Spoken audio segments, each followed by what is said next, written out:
to their own villages, and that will take some time yet.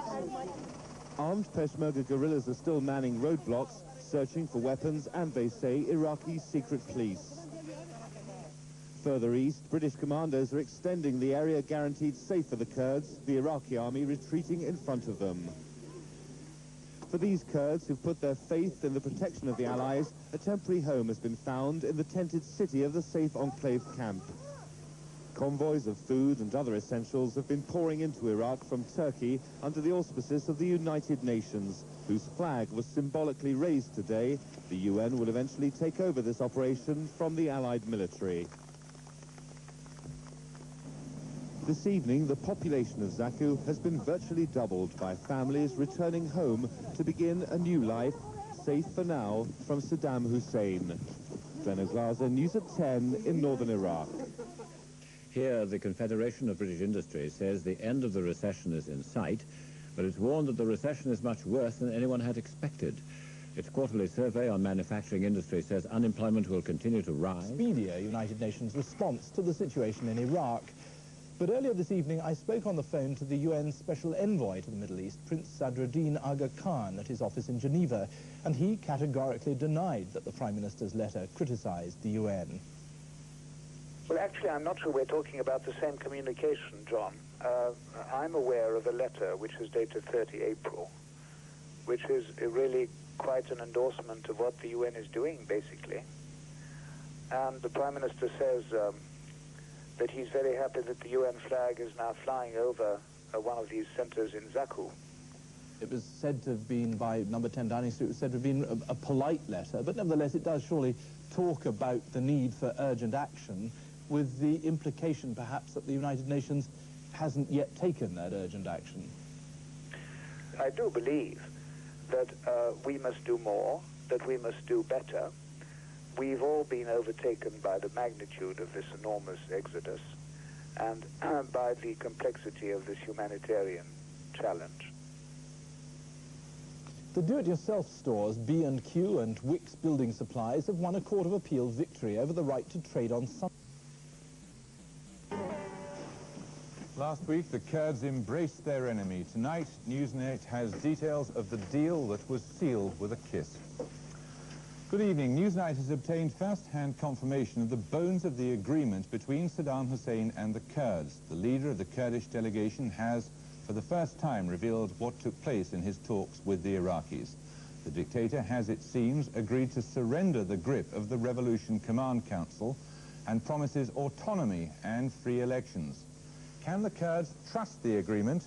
And if Saddam delivers, can he survive? The British Medical Association says there's a crisis in the NHS which can only be averted by the injection of £6 billion. Does the new relationship between hospitals and health authorities put accountants in place of physicians? Tomorrow's local council elections in England. Unnamed Allied military officers have told the Associated Press that they're about to extend the so-called security zone in northern Iraq to build another camp for returning Kurdish refugees. The steady expansion of the safe haven may be one of the reasons for Saddam Hussein's willingness to strike a deal with the people whom less than a month ago he was trying to destroy. The details of that deal have remained a matter of speculation until now, and there's to be a further meeting between the two sides next week. But a couple of hours ago, Newsnight made radio contact with the man who led the Kurdish delegation. On a ropey link to his base in the mountains, I spoke to Jalal Talabani, who outlined the bones of the agreement. He began with the most dramatic news of all, that effectively Saddam Hussein had agreed to the end of his dictatorship.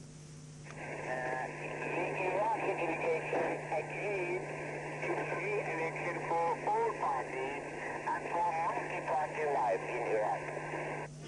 It's less than 2 months since Mr. Talabani returned from exile to Kurdistan to lead the Kurdish people against Saddam Hussein. That was before Saddam's terrible revenge against his people. But tonight he said he'd achieved much of what he wanted by negotiation, where he couldn't succeed by force. Yes, they say that the new free elected parliament will be instead of all bodies. When the Iraqis drove the Kurds from their homes, they hunted down ringleaders and wrecked villages, leaving devastation both in northern and southern Iraq. Mr. Talabani now says he's secured the future of all those detained by the regime after the uprisings. Is there to be an amnesty for all political prisoners, including both Kurdish prisoners and Shia prisoners? Over. Yes, he asked for a general amnesty for all Iraqi prisoners and all who were sentenced. In principle, they agreed. He told me that although he'd been filmed meeting Saddam, the negotiations themselves had been with an Iraqi delegation that didn't include the president himself. He said there'd be further talks led by Masoud Barzani early next week. He also said agreement had already been reached to abolish the Revolution Command Council and to end the Arabization of Iraqi Kurdistan. But he said he wanted further negotiation with the Iraqis on the question of international guarantees for the agreement, which he said should come from the United States and the United Nations. I asked him about the future of Kirkuk, the oil-producing city where many of the refugees come from. He said there'd been no agreement on that, but that the rebels still regarded it as part of Iraqi Kurdistan. And the Allied forces and America during the Gulf War, we helped them in everything. And now what they're doing? We thought that Saddam will go away and there will be peace and democracy. That's what they were promising everybody. But what happened now? That they turned their back on us. Actually, they are supporting Saddam Hussein now. And the thing we want from the world to know that there is a mass genocide is going on now, and our people flee, run away. And Iraqi helicopter gunships is following them in the mountains and killing the civilians. And sometimes the soldiers will come down, they take the children from the mothers, they go to the helicopter and they throw the children back to the parents. Where is the humanity? Why the world should be silent about this disaster? Thousands of people are dying now for the past 10 days. And unfortunately, the world doing it now is a matter of humanitarian aid and refugees. It isn't. We must stop this bloodshed. MP Sir Russell Johnson. Not just look at the particular circumstances. Another concern was the plight of Kurdish refugees in Iraq. Kurds living in Scotland met Liberal Democrat MPs to press the case for urgent international action. But Scottish Party President Sir Russell Johnson, in an impassioned plea on the Kurds' behalf, went further than his parliamentary colleagues would have wished. John Major should say to George Bush, perhaps as he's lining up on the 9th tee, this must stop. And if you don't do it, I'm going to say to Saddam Hussein, one more shell into the backs of these refugees, and our tornadoes are in the air. I heard Russell, if I may say so, speak from the heart, perhaps rather from the head, when he talked about sending tornado aircraft. The tornado aircraft is not the 19th century equivalent of the British gunboat. You do not mount operations of that kind at the drop of a hat. Remember this too, that the coalition of states under the auspices of the United Nations would hardly be likely to survive if there was any unilateral extension of military activity by the United States. Conference agreed that coalition warplanes could be used to shoot down Iraqi aircraft or helicopters which attacked Kurdish refugees. That, along with calls for the opening of the Turkish border, gave encouragement to the Kurdish representatives. Everybody we came across, they are very sympathetic and very supportive, and they are actually appalled with this silence of the British government and obviously and the American administration, why they are standing and doing nothing about it. Everybody they're going mad. They said something has to be done. As with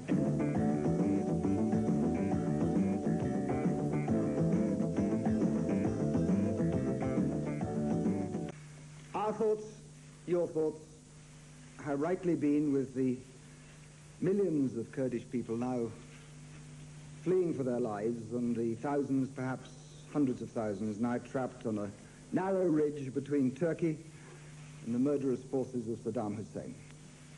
For the Kurdish nation in Iraq, this has been a week of mourning.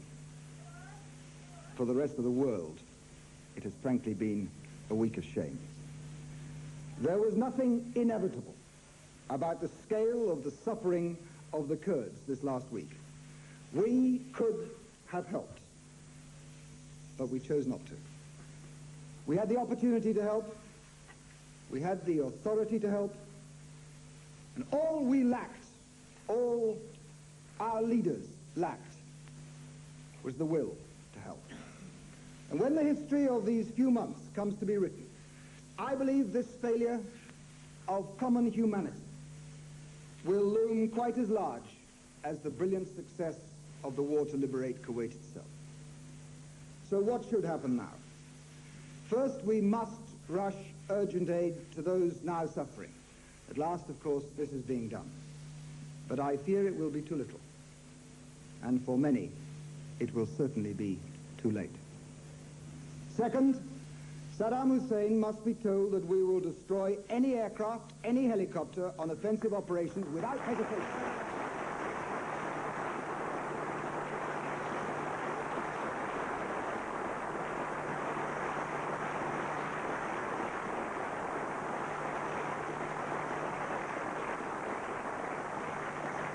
Those are the terms of the ceasefire. I cannot for the life of me understand why they have not been enforced so far.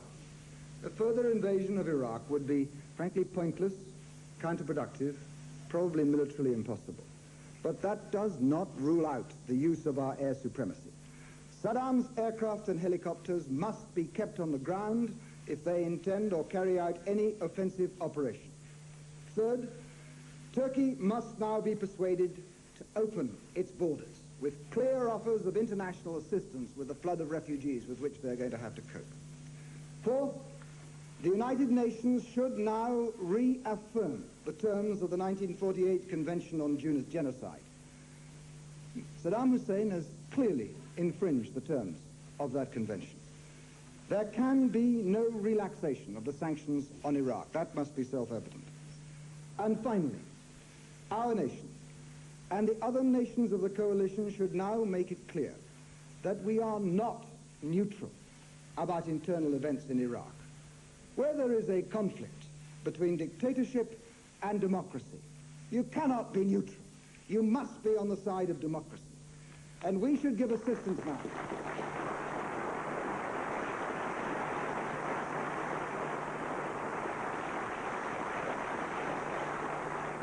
And we should give assistance to those Iraqi democratic forces which are dedicated to the overthrow of Saddam Hussein, which we so urgently wish to see.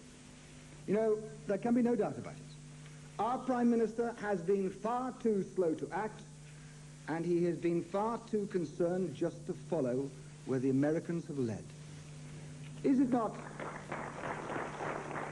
not a matter of shame that the very people who showed the courage and decisiveness during the war dithered, faltered, and failed when it came to this simple act of mercy after the guns had stopped? Why were the French once more the first to act in this crisis? Was Downing Street asleep, or were they just paralyzed by indecision yet again? Maybe John Major will say that it is all far more complicated than that. And maybe he's right. And yet I cannot help recalling how complicated the war was, but we managed to win that. I cannot help feeling disgusted and angry that these tragic people, who are once again the innocent victims of a war that was not of their making, were left to die because we could not find the will to help them. Liberal Democrats are proud of our internationalism. We will maintain the greatest possible pressure on the government, and we will not let this issue drop.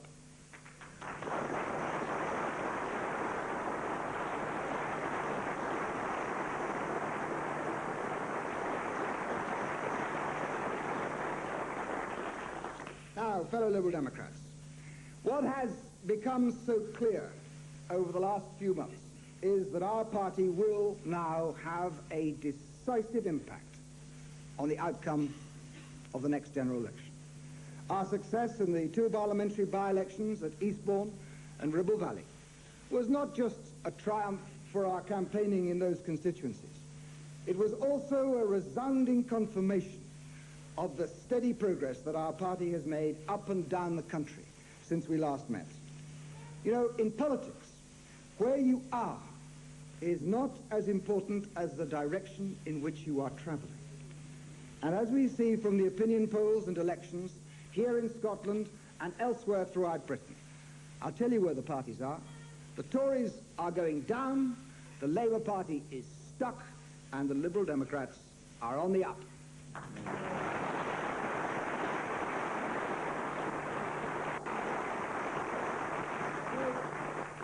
You know, our success in Scotland will now be crucial.